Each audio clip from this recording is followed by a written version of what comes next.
What is going on, y'all? It's your boy RickyMoto. Welcome back to yet another video. So we are back with the Yamaha R3, and this is going to be the grand finale. So we're going to be doing some modifications to the bike to upgrade it, while also sort of speak repairing some parts, which I'll get to in just a bit. But pretty much this bike has been wrecked by a viewer, and they sent their bike over to me to be fixed.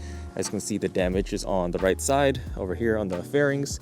There's some scratches and whatnot, but we did replace a lot of the parts already. We replaced the rear sets. We replaced one of the clamps up here that snapped off. We are still missing the bottom bolt, which we'll have to address next time. We also just did an oil change, lubricated the chain and tightened it and adjusted the whole alignment. And today we're gonna be doing the fun stuff. So if you look at the front of the bike, the lever over here is bent because it did low side on the right side.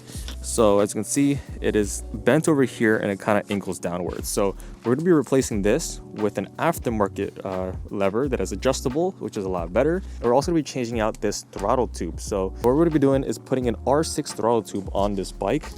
We also just replaced this part, the inner portion, so we got to take it out again just to do this mod. Now we were also supposed to do the spark plugs, but the owner last minute told me that he actually wanted to pass on that. So I did buy the parts for the spark plugs, but we're not going to be using it, maybe for next time.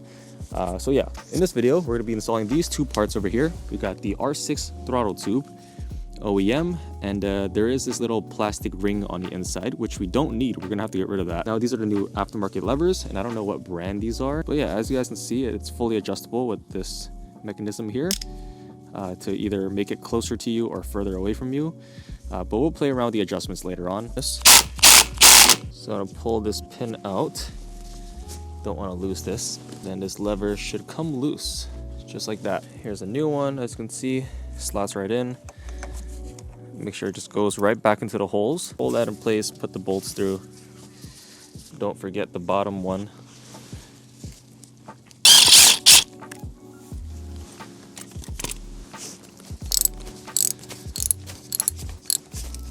So now you can press the levers and they are fully adjustable over here. I'm going to try to shorten it to the lowest setting. I like it on the lowest setting, but some people like it a little further out. But for now, I'll leave it on the lowest setting because it's a little closer, more responsive in my opinion. Now on the other side, this is the part that gets a little complicated. So this clutch wire here, you want to turn this piece where it lines up with the inner one. So there's two of them here, the outer ring and the inner ring. So you just want to make sure that they line up at the same notch. Okay, so I loosened it up. I should be able to get it to right about here. So there's a line that's even now, which is a similar process to the other side where you just remove a bolt. I'm trying to see where it is right now because I'm at a really bad angle here. So now we can pull this pin out from the top and we should be able to remove the handle. So I'm just gonna take this out, and there's that cable on the lever itself that you have to remove. So that's why you wanted the grooves to line up here, so you can slide the cable through both notches. So that's out through one.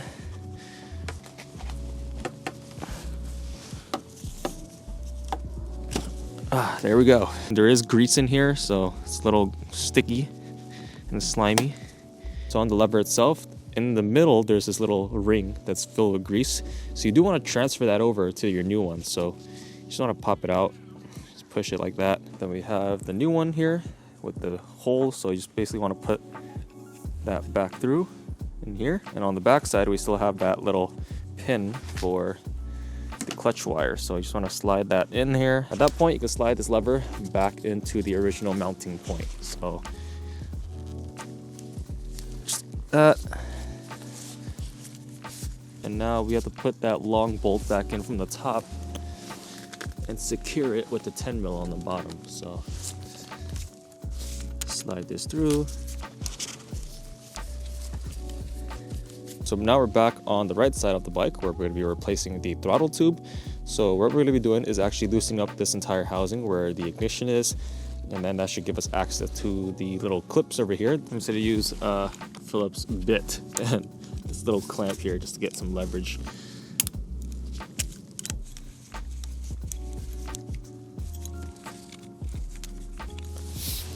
And now this whole entire housing should come apart. So let's just lift it up. So here's a better look of everything inside.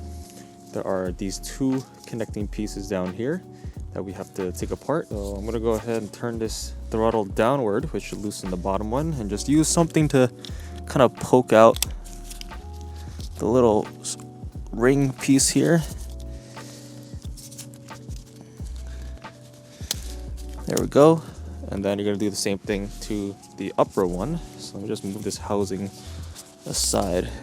It's hard to see on camera right now because there's a lot of stuff in the way, but basically you just want to pop out the bottom pin as well. Throttle wire is a little bit difficult to get out just because there's not a lot of clearance down here. There we go. So now that I popped that off, this should be able to slide off, but this is blocking it, so we do have to remove this end piece. Just loosen up the screw. Luckily I didn't tighten it down too much last time, so it's easy to come out. Just like that, and then you can slide out this whole throttle tube. Now on the new R6 throttle tube, there's a small little plastic ring in here that you want to get rid of. So I'm gonna try to catch it with my pliers. I'm gonna snap it off as much as I can. Okay, there we go. Snapped it off. Get rid of it. And now you can take in your new throttle tube and slide it in, and basically install everything in the reverse order. I'm going to start with the bottom, move upward, and go ahead and connect the other one right over here. It's definitely a little harder when you're putting it back together because there's a lot of tension on this thing. Come on, almost there. There we go. Definitely a much shorter throw compared to the R3 tube. Doesn't take as much effort, like it just maxes out like right there, you know, it doesn't really need much. So pretty solid. I'm gonna go ahead and put all the bolts back on, and this should be good to go. Alrighty guys, so here is the final product. The bike has been fully rebuilt and completed. We have done some repairs to the bike along with modifying it and upgrading some components. So we will be doing a full video kind of just walking through everything and even doing a cost breakdown on everything that we did to the R3. But this is the last sort of service video on the R3, and I'm really happy with how everything turned out. Everything was pretty smooth minus some mistakes we made along the way. But yeah, we have the new levers on here. They look amazing and they have a nice feel to them. Same thing with the clutch side. I did notice the R6 throttle tube was a little stiff at first, or it was kind of getting stuck, so I peeled back one of the little pieces over here, and I basically twisted the little screw knob to adjust the throttle, so now it's nice and smooth. At first it was very stiff and heavy, but yeah, everything's pretty much done. We did the oil change, we got the chain adjusted, everything like that. So yeah, all we have to do is take it on another ride and see how it performs on the road. So stay tuned for my video where I take this rebuilt R3 back on the road. But what a journey it has been. If you guys enjoyed this video, make sure to drop a like and a comment below. Subscribe to the channel if you haven't already. And it's been your boy RickyMoto, and I'll see you in the next one. Peace.